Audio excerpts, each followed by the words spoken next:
Good evening. I'm Skanda, a 7th grader at Christian Ranch Middle School. I'm glad to be interviewing Mr. Chetan N Rao today. Mr. Rao is a technology and a software leader. He has a diverse background in computer engineering, management, public speaking, and strategy. He has published many articles and has a patent in AI technology. He's also a fashion model and loves reading, coding, and riding his motorcycle. Good evening and welcome to the interview. I hope you had a great day. What was your childhood and college life like? My childhood was very interesting. I grew up in a small town in India, and I traveled from South India to North India to complete my bachelor's. So I got a taste of two cultures in India. So that's. Is there anything specific you want me to talk about my childhood? What was your college life like? My college life was a culture shock for me because moving from South India to North India, I traveled a distance of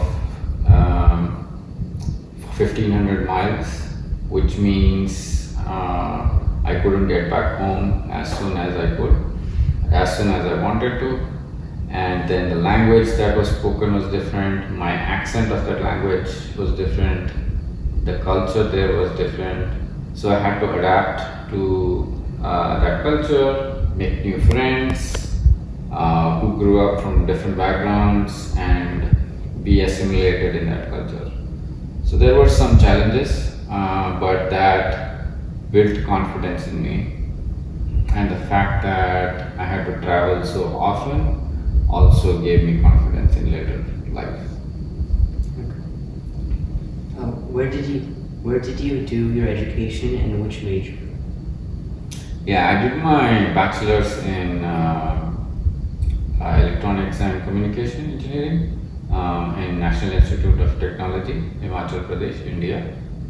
And I did my master's from Chicago, Illinois Institute of Technology in computer engineering.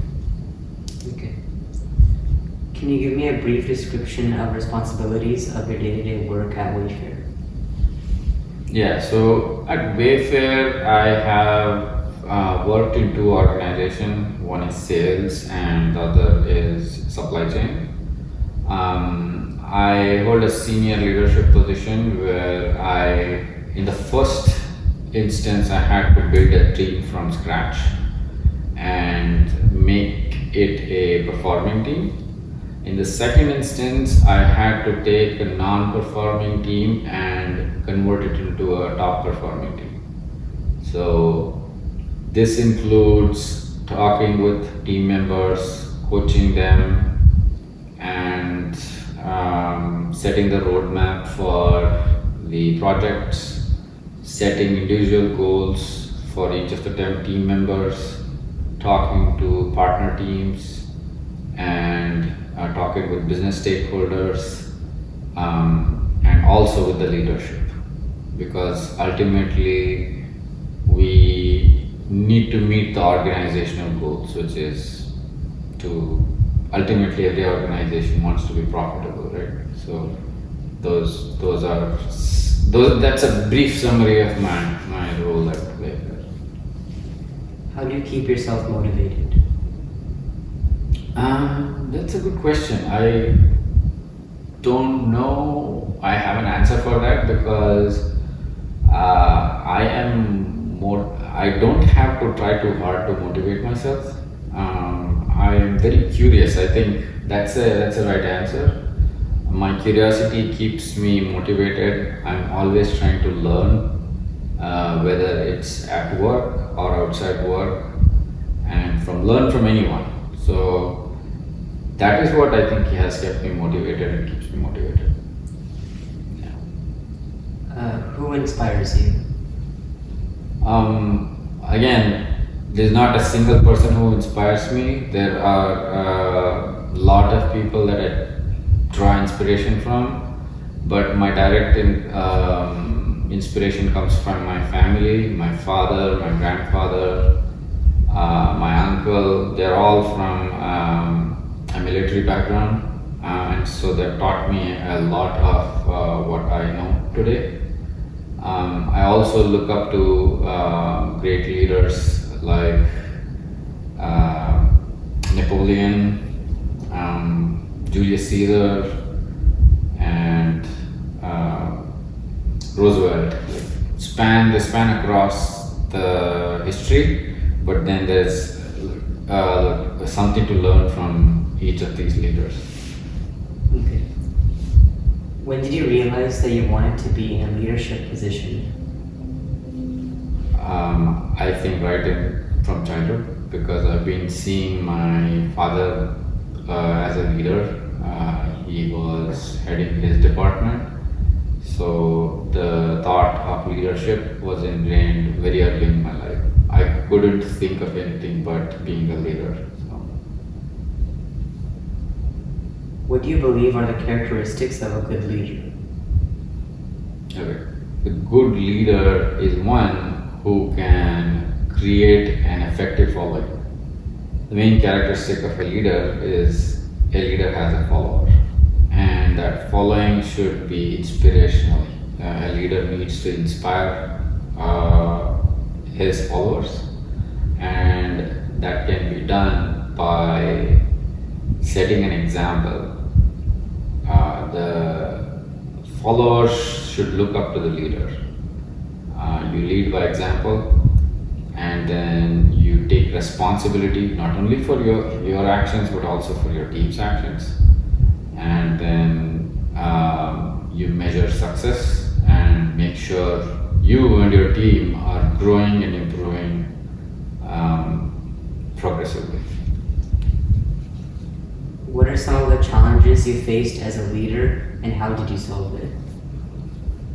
Yeah, so some of the challenges, I think the most important challenge I had was working with different personalities, because leadership means you cannot have a one size fits all approach to people.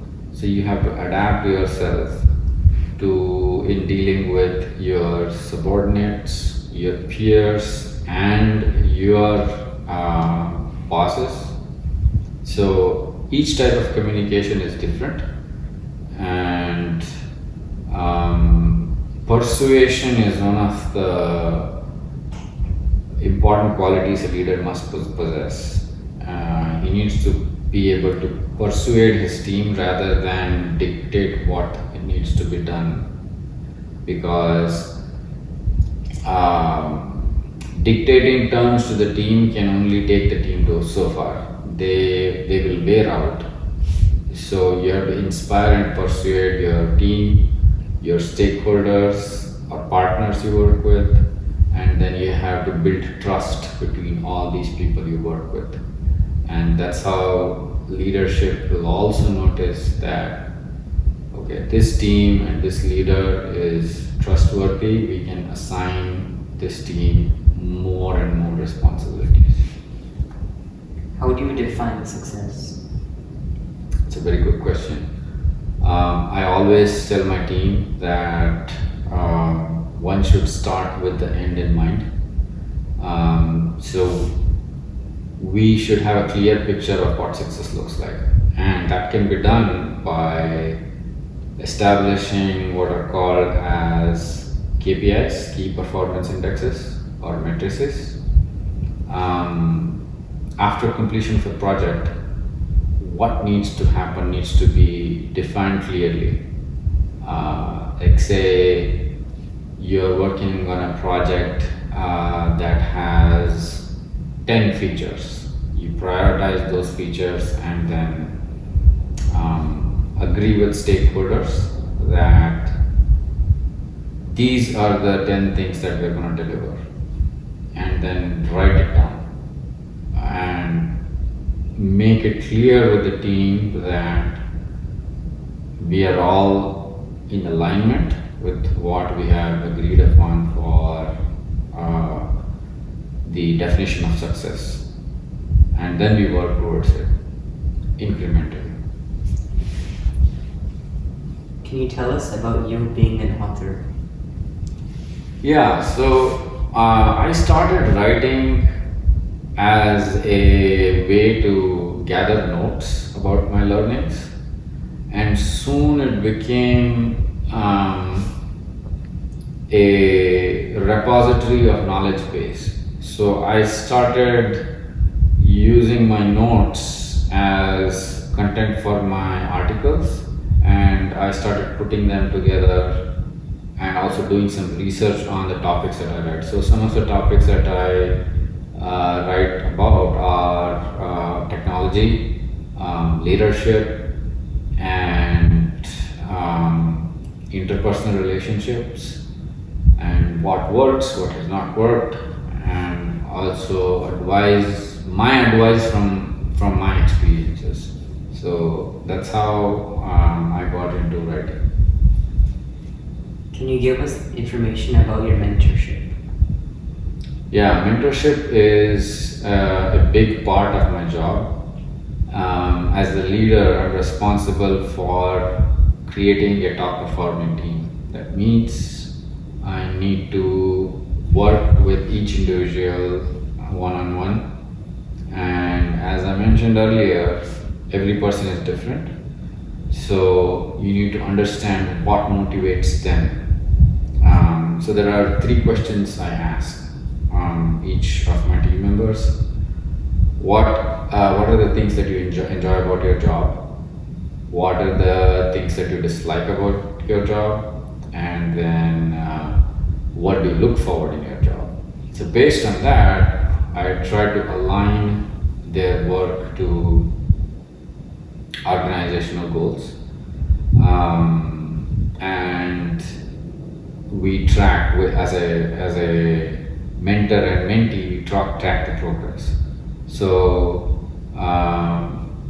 success of my mentees is my success. So that's how I approach mentorship. And besides my work related mentorship, I also coach people who need help with their careers. Such as some people are stuck in their careers, they don't know where to go, they've been doing the same thing over and over again, and they want some advice on how to get ahead from where they are. So I take those situations separately, and then I help each of the person according to their needs. What are your other hobbies? One of my most significant hobbies is reading. I read a lot, or rather, I should say nowadays, I listen to books. That's a way of time management. Since I have to go to the office, I listen to the books in my car. So reading is one. Other than that, I enjoy sports. I used to train for boxing, and I like riding my motorcycle, so I have that. So my hobbies include a bit of cerebral activities and adventurous activities, and I'm also a part-time model. So that helps me build confidence in getting in front of different kind of audience and being bold and being out there and being myself. So those are some of my hobbies. How do you balance your work, personal life, and hobbies? I'm working on it. It's a tough thing to achieve balance between work, hobbies, and personal life. So the way I do it is I prioritize my day, and then I allocate time for work, hobbies, and personal life, and that way try to get a balance on each of these areas. What advice would you give to rising leaders? I think that everyone, whether they are overseeing people or they're working on their own, are leaders. You are the leader of your own destiny.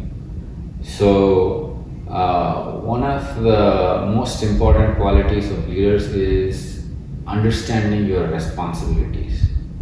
So, know your goals, do your best, give your best, and then take responsibility for whatever happens. There are no excuses. Leaders cannot make excuses. If something goes wrong, it's you. You cannot blame the environment, you cannot blame the weather, you cannot blame circumstances. Give your best, learn from what outcome comes out of it, and then keep getting better. So that's my advice to anyone who wants to be a leader. You already are a leader of your own destiny. So take charge of it and then move ahead. What are some skills that a student should develop to become a future leader? I will say persistence is top of the list. If you want to be a leader, you need to have a subject matter expertise in at least one area of your interest, and to gather that subject matter expertise, one should possess persistence. If you're stuck or not getting better, don't quit. Keep trying. Change your approach and then keep at it. And that applies to teams also. If you're working in a team and the team is not getting the desired result, the solution is not to give up. We analyze and then keep at it. And that's I think my key takeaway to anyone wanting to be a leader is being persistent about yourself and about your team, analyzing and keep improving.